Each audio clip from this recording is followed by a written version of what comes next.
Now the stage was set for the headliner, Billy J. Kramer, a likable, handsome fellow who was the missing link between the early 60s Liverpool scene of Billy Fury and the new Mercy Beat boom.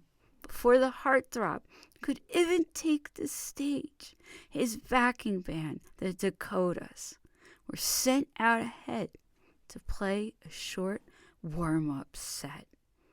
I read later that Brian Epstein had recruited this bunch of Mancunians who had previously played guitar instrumentals in the style of the Shadows Apache and the Frightened City, and got them to brush their hair forward in the voguish style and back up his new Liverpudlian star the way the Shadows did with that other living doll, Cliff Richard, to the astonishment of a crowd expecting the next Mercy Beat sensation.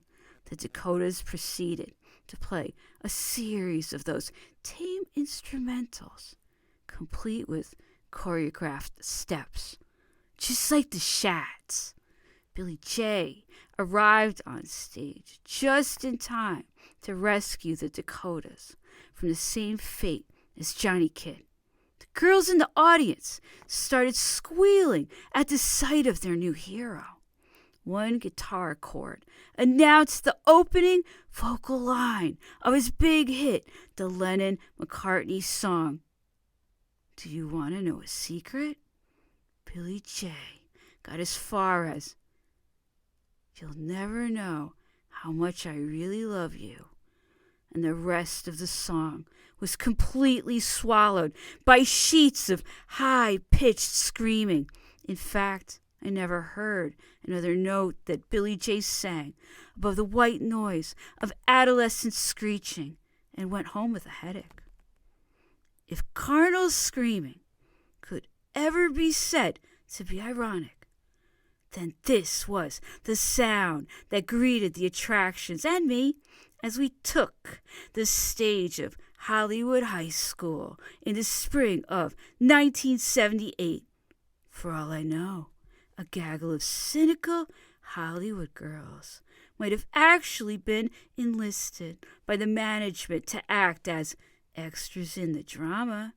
It was only later that I found out that Alan Arkush had been up in the balcony with a secreted Super 8 camera shooting trial footage for a movie he would later make with the Ramones called Rock and Roll High School.